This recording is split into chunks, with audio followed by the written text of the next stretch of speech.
두 사람이 기도하러 성전에 올라가니 하나는 바리새인이요 하나는 세리라.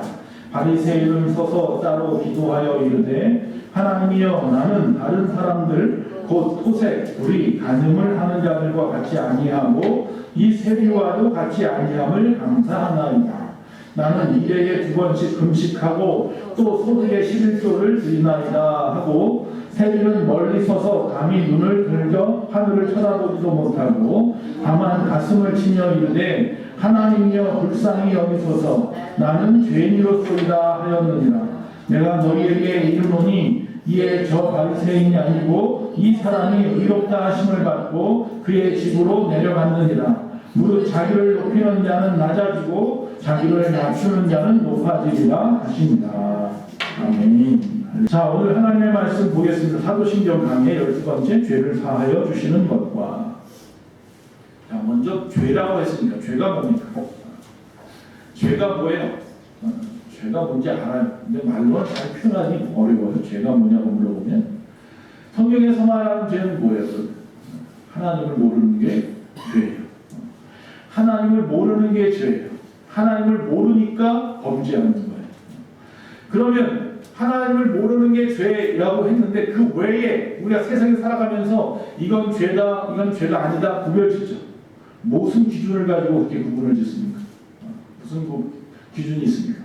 그리스도인들에게 말씀이죠. 율법이죠.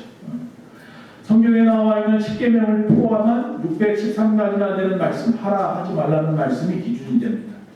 그러니까 결국은 하나님의 말씀이 우리가 죄를 짓고 있는지 짓지 않는지를 구별하는 기준이 됩니다. 그래서 나는 이게 죄인지 몰랐어요 라고 말하는 것도 죄입니다. 하나님은 분명히 우리에게 가르쳐 주셨습니다. 율법은 나를 구원시키지 못하지만 내가 죄인임을 깨닫게 합니다. 그래서 율법이 중요한 역할이 있는 거예요. 자, 오늘은 그 중에서 바로 죄를 사하여 주시는 것과를 보는 건데 사도신경 중에서 마지막에 3개 남았습니다. 죄를 사하여 주시는 것과 몸이 다시 사는 것과 영원히 사는 것을 믿사옵나이다. 이 3가지는요 우리의 삶과 아주 밀접한 관계에 있는 것들이에요. 그래서 그 중에 오늘 죄를 사하여 주시는 것과에 대한 의미를 갖다 몇 가지 좀 살펴본 다음에 말씀을 드려본 첫째로 하나님께서는 우리의 모든 죄를 용서하시고 씻어주시는 줄로 믿습니다. 믿으십니까? 못 씻을 죄가 하나도 없어요. 하나는 우리의 모든 죄를 다 깨끗게 하실 수 있어요. 하나님이 모든 것의 재판관 되셔요. 왜? 그분의 소유, 그분이 만드신 것들이기 때문에. 그분이 모든 필요세계를 만드셨고 시간과 공간을 만드셨고 질서를 만드셨고 하나님의 법도 하나님의 말씀대로 그대로 법입니다. 하나님의 법입니다. 그렇기 때문에 모든 죄를 사하실 능력은 누구에게만 있다? 하나님에게만 있어요. 그게 첫 번째예요. 이사야서 1장 18절을 다 같이 읽도록 하겠습니다. 오늘 말씀을 좀 많이 찾아서 읽을 겁니다. 시작. 여호와께서 말씀하시되 오라 우리가 서로 변론하자. 너희의 죄가 주홍 같을지라도 눈과 같이 희어질 것이요 지롱같이 붉을지라도 양털같이 희게 되리라. 할렐루야. 하나님은 이러실 수 있어요. 붉게 아주 물들어 있는 것도 하나님은 깨끗하게 양털같이 백옥같이 하실 수 있다. 두 번째 또 생각해 볼 것은 어떻게 해서 그렇게 할 수 있느냐? 하나님께서 우리의 모든 죄악을 누군가에게 그에게 담당시키심으로 말미암아서 그래서 우리의 모든 죄와 형벌을 그가 대신 짐으로 말미암아서 내 죄가 깨끗함을 받을 수 있다. 할렐루야. 그 누군가는 우리는 알고 있지만 잠깐만 멈춰놓고 그래서 이사야서 53장 4절에서 6절에 그렇게 말합니다. 그는 누구냐? 그는 실로 우리의 질고를 지고 우리의 슬픔을 당하였거늘 우리는 생각하기를 그는 징벌을 받아 하나님께 맞으며 고난을 당한다 하였노라. 그가 찔림은 우리의 허물 때문이요 그가 상함은 우리의 죄악 때문이라. 그가 징계를 받음으로 우리는 평안을 누리고 그가 채찍에 맞음으로 우리는 나음을 받았도다. 우리는 다 양 같아서 그를 행하여 각기 제 길로 갔거늘 여호와께서 우리의 모든 죄악을 그에게 담당시키셨도다. 그에게 도대체 그가 누군데 그에게 우리의 모든 죄를 어떻게 했다고요? 담당시키셨도다.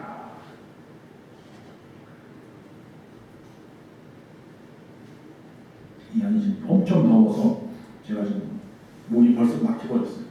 막 목이 뚫려야 되는데 좀 답답하게 들리더라도 죄송합니다.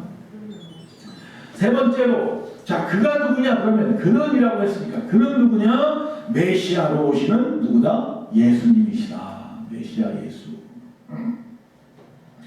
하나님의 아들, 죄 없으신 분, 그분이 우리의 죄를 대신 담당하셨다. 메시아가 오시는 것에 대해서 준비한 자가 있습니다. 6개월 전에 먼저 오셔서, 먼저 이 땅에 태어나서, 누구예요? 세례 요한이죠.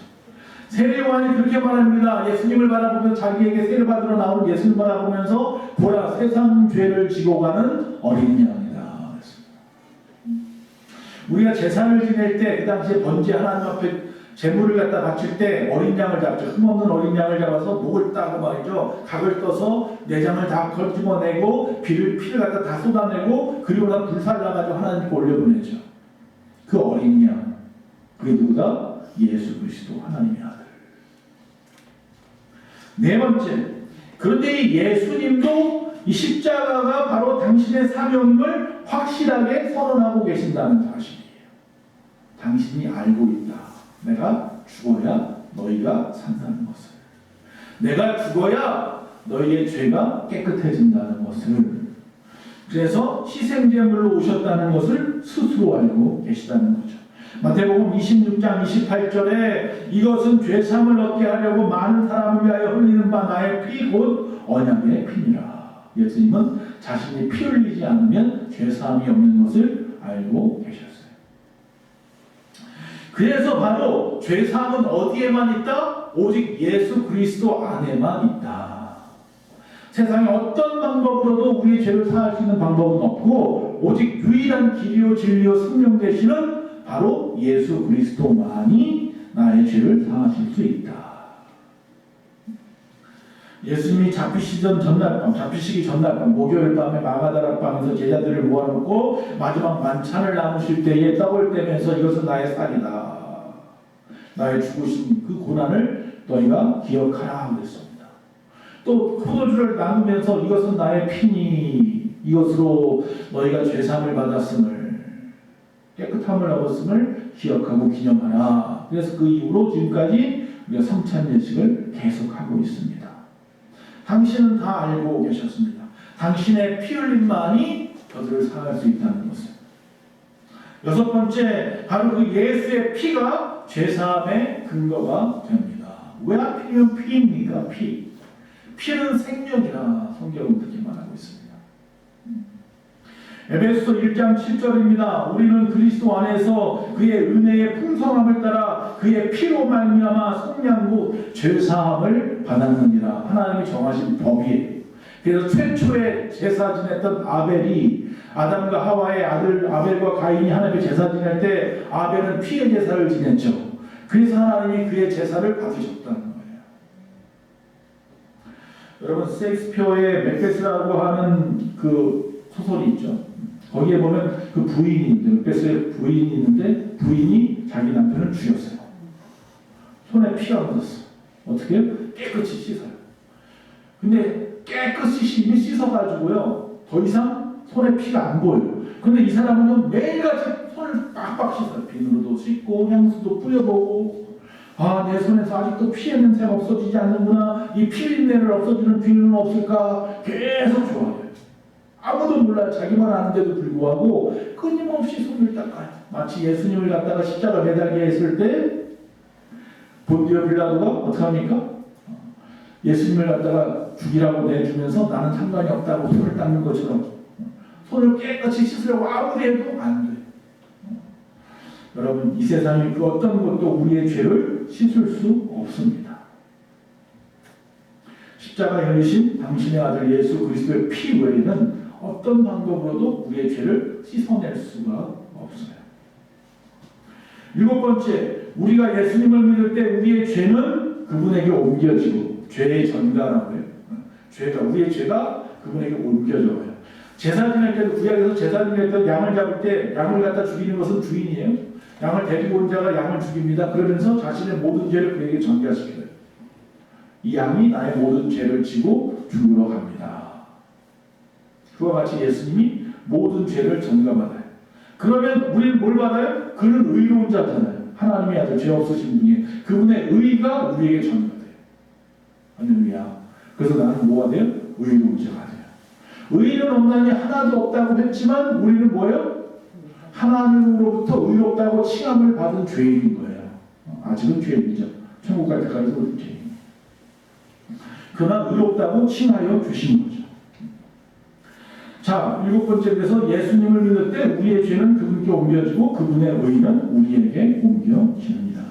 고린도후서 5장 21절입니다. 하나님이 죄를 알지도 못하신 이를 우리를 대신하여 죄로 삼으신 것은, 예수님을 죄로 삼으신 것은 우리로 하여금 그 안에서 하나님의 의가 되게 하려 하시니라.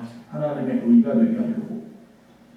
자, 이제 오늘 본문으로 돌아오겠습니다. 죄에 대해서 좀 생각해 보았습니다. 자, 예수님의 비유의 말씀을 오늘 읽었어요. 아니, 죄에 대한 이야기를 하는데 왜 바리새인과 세리의 기도문을 가지고 이야기하실까? 그 누가복음 18장 9절에 보면 분명히 말합니다. 자기를 의롭다고 믿고 다른 사람을 멸시하는 자들에 대한 비유라고 했습니다. 나는 의로운 자야 라고 믿고 다른 사람들은 다 죄인이야 멸시하는 사람들에게 대하여 이 비유의 말씀을 준다라고 말하고 있는 거예요. 자, 여기 보면 바리새인과 세리가 나와요. 바리새인은 종교인입니다. 말 그대로 하나님 말씀대로 살고 율법을 지키려고 노력하는 사람이에요. 세리는 뭐예요? 남들에게서 세금을 착취해서 그 당시에 로마에게 갖다 바치는 사람이에요. 그리고 중간에 착복해서 자기 배 채우는 사람이 세리예요.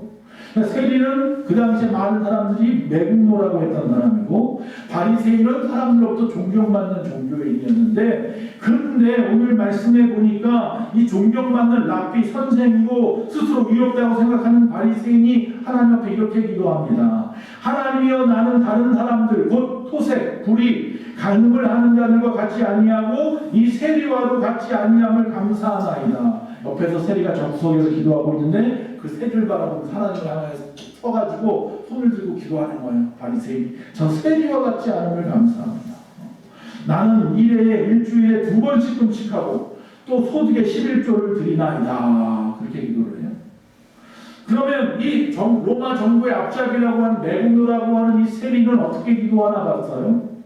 이 세리는 멀리 저쪽의 구석에 서서 가슴을 치면서 하나님께 이렇게 기도합니다. 하나님이여, 불쌍히 여기소서, 나는 죄인으로소이다. 이렇게 기도해요. 한 사람은 나는 의인입니다 라고 기도하고, 한 사람은 나는 죄인입니다 라고 기도하는 거예요. 자, 그런데 결론이 나와요. 14절에 보니까 예수님이 충격적인 결론을 주십니다.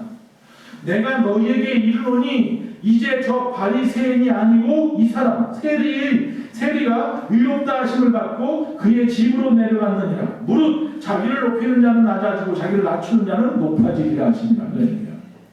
하나님으로부터 칭찬받는 자는 죄인이라고 하는 세리였고, 의인이라고 말하는 바리새인은 책망받았어요. 그리고 하나님으로부터 응답받고 편안하게 집으로 간 사람은 누구예요? 세리였던 거예요. 아니, 왜 그럴까요? 하나님의 말씀을 지키려고 노력했던 바리새인과 하나님의 말씀대로 살지 못했던 세리인데, 왜 세리는 하나님으로부터 칭찬을 받고 인정을 받고 의롭다함을 오히려 받고 바리새인은 그러지 못했을까요?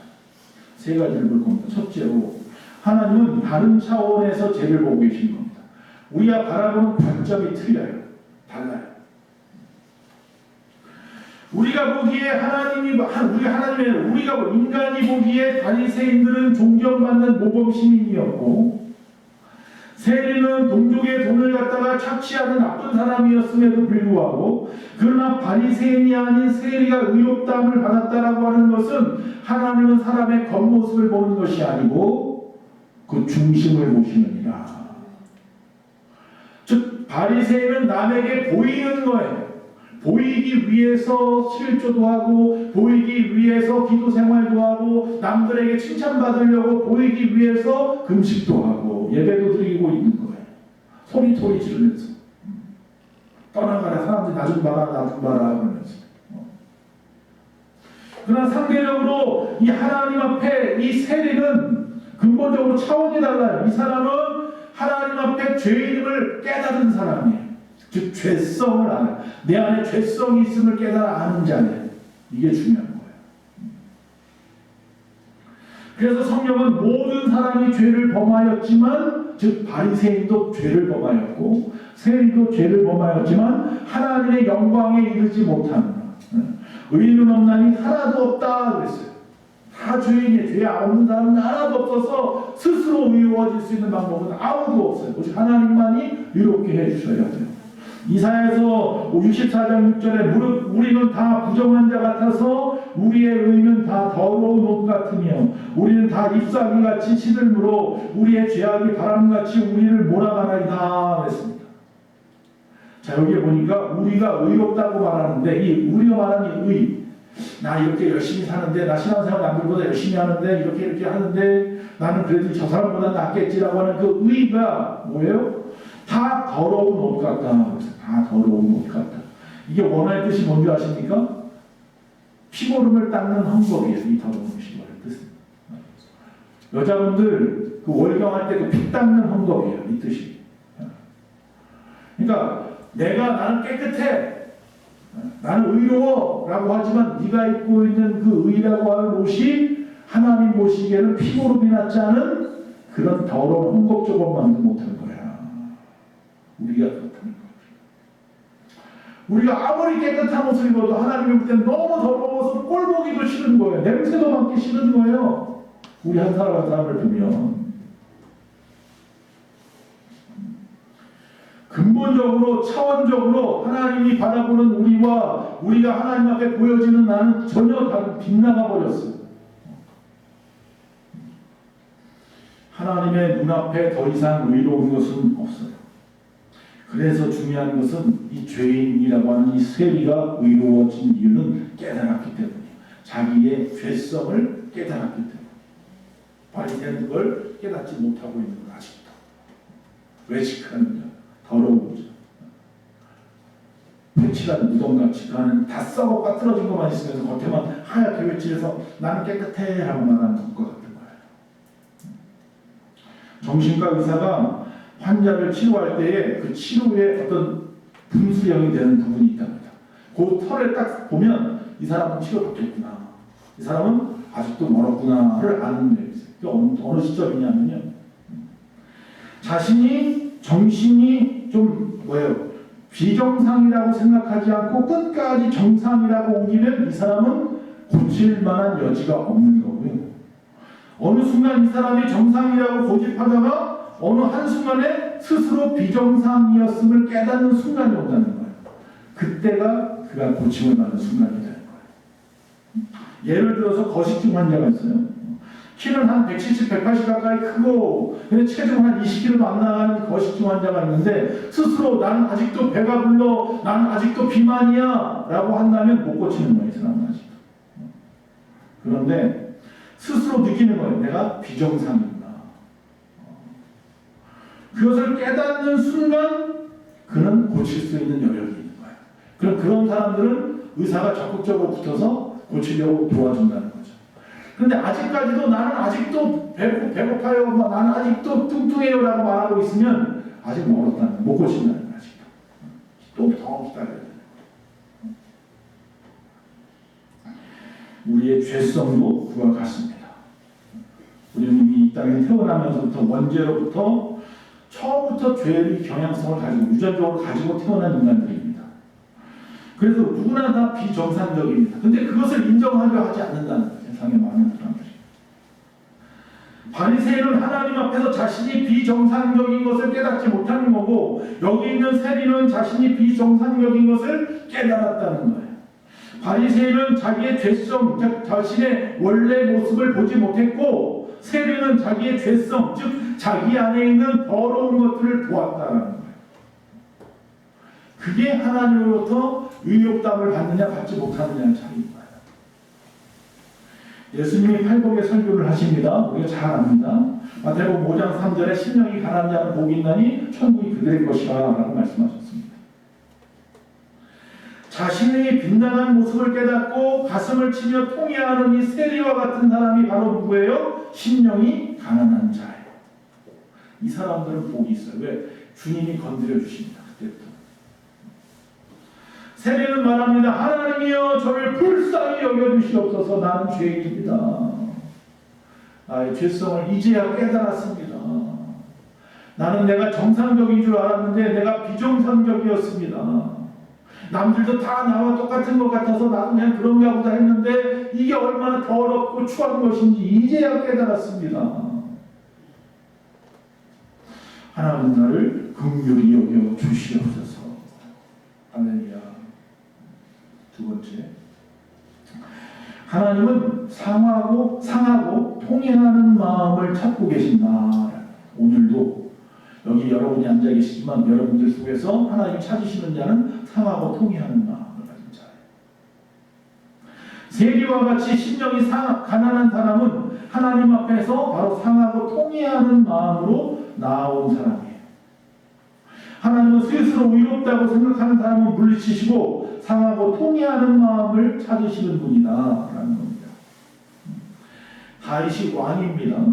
다윗은 영적인 지도자이기도 하고 예배 인도자이기도 하고, 하지만 그도 우리가 알다시피 엄청난 죄를 지었습니다. 여기서 그 사람만한 죄를 지은 사람이 없을 수 있어요. 없어요. 내가 볼 때는. 그는 첫째로 가늠했군요. 그렇죠? 자기 부하의 아내를 가늠했고요. 또 그것이 들통날까봐 그 부하를 갖다가 전쟁터에서 살인교사 시켜서 죽였어요. 가늠죄에다가 살인교사, 살인죄까지 지은 사람이에요. 그리고 모른 척하고 숨기고 있었던 사람이에요.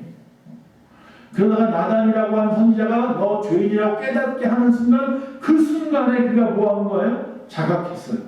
자기가 죄성했음을 알게 된 거예요. 내가 죄인이구나. 그때 깨달은 그 순간 뭐가 된 거예요? 세리와 같은 마음을 갖게 된 거예요. 그 전까지는 바리새인과 같은 마음이었는데 그 순간에 나단이 한마디 딱 하는 순간 너 죄인이야 라고 말하는 순간에 그 안에 세리 같은 마음이 들어온 거예요. 뭐하는 마음? 통회하고 하나님 앞에 상하고 통회하는 마음, 자복하는 마음이 된 거죠. 그래서 하나님 앞에 시편 51편에 보니까 내가 여호와께 범죄하였노라 고백합니다. 그리고 시편 57편, 51편, 16절, 17절에 이렇게 기도합니다. 주께서 제사를 기뻐하지 아니하시나니 그렇지 아니하면 내가 드렸을 것이라. 주는 번제를 기뻐하지 아니하시나이다. 주께서 구하시는 제사는 상한 심령이라. 하나님이여 상하고 통회하는 마음을 주께서 멸시하지 아니하시리다. 여러분 죄 짓고 하나님 앞에 아무리 금은 부어가지고 나오고 아무리 그냥 소도 그냥 엄청난 소를 막 잡아다가 누구처럼 6,000마리 잡아다 드려도 하나님이 못 본 척 하실 거예요. 나 받은 적 없어. 뭐가 없으면 상하고 통회하는 마음이 없이 나옵니다. 상하고 통회하는 마음으로 나오면 하나님은 그가 무엇을 가지고 나왔든지 상관하지 않고 그 마음 하나로 기뻐하시는 거예요. 할렐루야. 오늘의 신앙고백, 나는 죄를 사하여 주시는 것을 믿습니다 라고 하는 말씀은 이와 같이 내가 죄인입니다. 내 죄는 예수 그리스도만이 깨끗게 하실 수 있습니다. 그래서 내가 그분 앞에 상하고 통회하는 마음으로 지금 이 시간 나왔습니다. 세 번째, 마지막으로 하나님은 우리가 확신 가운데 살기를 원하십니다. 무슨 확신이냐? 죄사함을 받았다는 확신. 저와 여러분은 이미 예수 믿고 구원받았습니다. 오늘도 물론 죄는 지었지만 우리가 회개함으로 하나님이 죄사하여 주셨습니다. 우리는 바로 이 확신을 가지고 사는 사람이에요. 날마다 이 죄에 대한 죄책감을 가지고 살아가면 안 돼요. 얼마나 힘들겠어요. 죄인이라고 살면 항상 두렵지 않아요. 누가 뭐라고 할까봐, 뭐 어떻게 할까봐, 자기가 지금 죄가 드러날까봐 전전긍긍하고 얼마나 힘들어요. 그러지 마시고 하나님 앞에 상하고 통회하는 마음으로 나와서 다 쏟아버리시면 하나님께서 그 모든 것을 찾고 계시니까 다 받으시고 우리의 모든 죄를 전가하시고 우리에게 예수 그리스도의 모든 피해 죄사함을 우리에게 전가하여 주셔서 의롭게 하시는 분입니다. 그러니 오늘부터 우리는 죄로부터 새로운 해방을 받은 죄사함을 받은 자입니다. 그런 마음으로 확신을 가지고 기쁨으로 사십시오 라고 하는 것이 오늘 말씀입니다. 상하고 통회하는 마음으로 하나님께 와서 제 용서함을 받았으면 다음에 우리가 할 일은 바로 확신으로 사는 겁니다. 기쁨으로 사는 겁니다. 예수 믿고 구원받은 자의 모습으로 이 땅에 살아가셔야 하는 겁니다. 14절에 보니까 세리가 예수님에게 이 사람이 의롭다 하심을 받고 그의 집으로 내려갔느니라 라고 말씀하세요. 세리에게 예수님께서. 죄송합니다. 자, 이해가 되십니까? 왜 갑자기 뜬금없이 세리가 하나님으로부터 칭찬받았다 정도로 끝날 줄 알았던 이야기는 이상하게 이 사람이 의롭다 하심을 받고 그의 집으로 내려갔느니라로 끝나요. 그럼 이 사람은 집에 가서 그 다음은 어떻게 했을까? 보지 않아도 알아요. 뭐를 받았어요? 의롭다함을 받아서 집으로 갔으니까. 이전에는 어떤 거예요? 지금 하나님 앞에 지금 한쪽 구석에서 서서 기도할 때는 나 죄인입니다. 하나님 나를 긍휼히 여겨주세요. 불쌍히 여겨주세요. 이러고 기도했던 이 사람이었는데 하나님의 응답을 받는 순간 의로워져서 집으로 내려갈 때는 기쁨으로 내려간 거예요. 평안함으로 내려간 거예요. 확신에 찬 마음으로 내려간 거예요. 하나님 나의 죄를 다 사하여 주셨다. 그 이야기입니다. 집으로 내려갔다라는 말은 그의 일상생활을 다시 하였다. 그러나 그 질은 달라졌어요. 이전에는 죄인의 모습으로 살았던 것이 아니라 이제는 뭐예요? 완전히 변화된 누구처럼 삭개오같이. 삭개오도 세리잖아요. 예수 만나기 전에 나쁜 일 많이 했던 사람이지만 예수를 만나고 나서 자기 집에 모셔드리고 나서는 남에게 죄 준 것을 다 갚겠습니다. 4배라도 갚겠습니다. 자기 전 재산을 갖다가 다 갚겠습니다. 재산보다 더 기뻐. 지금 내 마음이 너무나 뜨겁고 기뻐. 죄 용서함을 받았거든요. 죄로부터 사함을 받았거든요. 매일 아무리 맛있는 걸 먹고 가지고 국을 준 적이 뭐라고 해요? 궁전이라고 해요? 그런 궁궐 같은 집에 살아도 항상 두려워. 누가 와서 잡아갈까? 누가 내 죄를 갖다가 고자질할까? 드러날까? 그런데 오늘은 초밥집에 살아. 먹을 것도 변변치 않아. 그런데도 기뻐. 왜? 죄사함을 받았거든. 재판관이 와가지고 너 이제 죄 없어. 땅 쳐줬거든. 그러니까 아무것도 없어도 기쁜 거야. 할렐루야. 그러니까 세상의 부자들은 우리를 보고 이상하게 여기는 거예요. 저 사람은 우리보다 먹지도 못하고 가진 것도 없고 배운 것도 없고 그렇게 못 사는 집에 사는데 나는 오늘도 우리 집이 30억이 될까 40억이 될까 그러고 있는데 저 사람은 오늘 월세를 피할까 월세를 얼마 더 내야 될까 그러면서 사는데도 불구하고 저 사람은 날마다 기쁨이 넘치고 왜 나는 매일같이 마음이 졸이고 불안한지. 할렐루야. 그 이유는 우리가 잘 압니다. 이 사도신경이 말씀 죄를 사하여 주시는 것을 믿으시기 바랍니다. 그게 기쁨의 삶입니다. 용서받은 자의 삶을 사십시오. 로마서 8장 1절에서 2절입니다. 그러므로 이제 그리스도 예수 안에 있는 자에게는 결코 정죄함이 없나니. 할렐루야. 누구도 우리를 정죄하지 못합니다. 이는 그리스도 예수 안에 있는 생명의 성령의 법이 죄와 사망의 법에서 나를 해방하였습니다. 할렐루야. 제가 끊임없이 이야기하잖아요. 이제는 세상의 법이 나를 건드리지 못해요. 나는 하나님의 법만이 나를 갖다 관여하는 거예요. 생명과 성령의 법이라고 하는 법에 따라 사는 사람이에요. 나는. 그래서 나는 자유해요. 죄와 사망으로부터 자유한 거예요.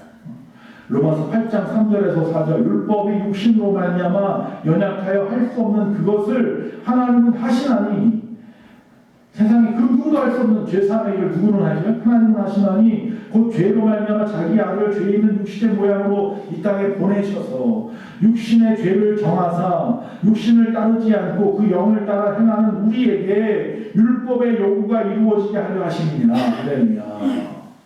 죄 사하는 일은 오직 하나님만 하실 수 있는데 그분께서 그분의 아들을 이 땅에 보내시고 그분이 우리의 모든 육신의 죄를 갖다 다 짊어지시고 그가 십자가에 죽으심으로 말미암아 그를 따르는 자 믿는 자마다 그 영을 따라 행하는 자마다 그 모든 율법의 요구가 다 이루어지게 하리라 그랬습니다. 자, 제가 이제 죄를 지었어요. 누구 걸 훔쳤어요. 그래서 이제 재판관 앞에 갔더니 징역 뭐 1개월 이렇게 나왔어요. 그러면 이 요구가 뭐예요? 이 죄에 대한 요구, 율법의 요구가 뭐예요? 1개월 동안 징역살이 하는 거예요. 그렇죠? 그게 요구예요. 그런데 오늘 말씀 보니까 이미 이 요구가 뭐라고요? 다 이루어졌대요. 나 아직 안 살았어. 징역 안 살았는데 내 징역살이가 다 이루어졌대요. 끝났대요. 왜죠? 글쎄 보니까 예수님이 대신 지셨네. 할렐루야. 예수님이 너의 모든 죄를 대신 십자가에서 지셨기 때문이야. 할렐루야. 그게 저와 여러분이에요. 그런데 우리 지금 어떻게 살고 있냐는 거죠. 아직도 죄에 속박되어서 살고 있지 않습니까? 세상에 중독되어 살아가고 있지 않습니까? 세상에 집착하면서 살고 있지 않습니까? 제가 항상 말씀, 예수님 앞에 집중하십시오. 그분 앞에 충성하고 순종하십시오. 그게 우리의 삶의 방향입니다. 세상에 중독되고 집착하는 건 세상의 방향인 거고, 우리는 하나님 앞에 집중하고 하나님 앞에 순종하고 충성하는 게 우리의 방향입니다. 그 방향성을 놓치지 마시기 바랍니다. 우리의 과거의 죄의식으로부터 해방받고 자유함을 받은 저와 여러분들로 믿습니다. 자, 나는 다 같이 읽읍시다. 나는 죄를 사하여 주시는 것을 믿습니다라는 이 신행고백은 첫 번째 뭐라고요? 시작. 나는 원래 빈량한 비정상의 죄인임을 인정하는 것과 두 번째, 상하고 통회하는 마음으로 하나님 앞에 나아오는 것과 세 번째, 이제는 용서받은 자의 확신을 가지고 사는 것을 고백하는 것입니다. 이게 바로 사도신경에서 죄를 사하여 주시는 것을 믿습니다라고 하는 말씀이 이 말이 다 숨어 있는 거예요. 내가 한마디 그냥 한 단어 한 줄밖에 안 되는 줄 죄를 사하여 주시는 것과 라고 말하는 것 같지만 그 안에는 이게 다 들어있는 거예요. 그러니까 앞으로 여러분이 신앙 고백할 때 이걸 항상 머리에 삼고 신앙 고백하시기 바랍니다.